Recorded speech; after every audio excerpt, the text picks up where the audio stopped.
بسم اللہ الرحمن الرحیم۔ نبی صلی اللہ علیہ وسلم کا فرمان ہے، لا یؤمن احدکم حتی اکون احب الیہ من والدی و ولدی والناس اجمعین۔ تم میں سے کوئی بھی شخص اس وقت تک مکمل مومن نہیں ہو سکتا جب تک میں اسے اس کے ماں باپ اس کی اولاد سے زیادہ عزیز نہ ہو جاؤں۔ اس کا عزیز اس کے لیے ضروری ہے کہ ہمیں نبی صلی اللہ علیہ وسلم کے بارے میں مکمل معلومات ہوں، آپ صلی اللہ علیہ وسلم کی زندگی کیسے گزری، آپ صلی اللہ علیہ وسلم کے گھریلو حالات کیسے تھے، آپ صلی اللہ علیہ وسلم کیسے اٹھتے تھے، کیسے بیٹھتے تھے، کیسے لیٹتے تھے، کیا کچھ۔ اس کے لیے ہمارے پاس ذریعہ جو ہے وہ کتابیں ہیں، اسلامی کتابیں جو کہ ہر دور میں لکھی گئی ہیں۔ 5000 کے قریب ادب میں جو ہے وہ موجود ہیں، 4800 کے قریب جو ہے وہ اردو میں غالباً موجود ہیں۔ تو ہمیں دیکھنا چاہیے کہ ہمارے گھر میں اس وقت کتنی کتابیں ہیں۔ تو الحمدللہ میرے گھر میں 75 کی قریب کتابیں تھیں، اس میں سے کچھ لوگوں کو گفٹ کی گئی ہیں، کچھ مطالعے کی گئی ہیں۔ اس وقت میرے پاس جو ہے وہ 35 کے قریب گھر میں موجود ہیں۔ تو میں آپ کو تعارف کرا دیتا ہوں، یہ بہت اچھی کتابیں ہیں۔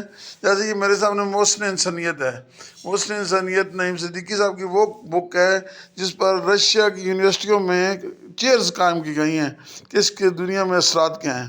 جیسے یہ ہادی عالم ہے، یہ ولی راضی صاحب کی بک ہے، اس میں کوئی نقطہ نہیں ہے، یعنی اس کے نام میں بھی کوئی نقطہ نہیں ہے، اور اس پوری کتاب میں کوئی بے نقط کتاب ہے۔ یہ اس طرح طراغ مصطفی جو ہے وہ بہت اچھی کتاب ہے، تقریروں کی کتاب ہے۔ تو یہ ہم لوگ شرکت کرتے تھے کبھی ایف ڈی چودھری اسکول نواب آباد میں مقابلوں میں، تو یہ ان کی تقاریر پر مبنی بک ہے۔ یہ معاملات رسول تو بہت ہی پیاری کتاب ہے، اس کو تو لوگوں نے بہت پسند کی، یمن عزیز امی صاحب کی۔ اس طرح باقی یہ چھوٹی موٹی کتابیں، بڑی کتابیں میرے پاس جو ہیں وہ لوگ لے کے گئے ہوئے ہیں، مستعار لے کے گئے ہیں۔ آپ لوگ بھی اپنا جائزہ لیں کہ آپ کے گھر میں کتنی کتابیں ہیں۔ میں اللہ کا شکر ادا کرتا ہوں کہ میرے گھر میں جہاں بہت بڑی لائبریری ہے تو وہاں جو ہے اس لائبریری میں تو یہ سامنے تو تھوڑی سی کتابیں دکھائیں، ویسے ہمارے اسٹور میں بہت زیادہ کتابیں جو ہیں وہ پڑھی ہوئی ہیں، ان میں سیرت کی اور اسلامی کتابیں زیادہ ہے۔ اللہ کا شکر ادا کرتے ہیں کہ اس نے ہمیں سیرت کی بکس جو ہے وہ اپنے یہاں رکھنے کی، ان کو پڑھنے کی توفیق عطا کرے۔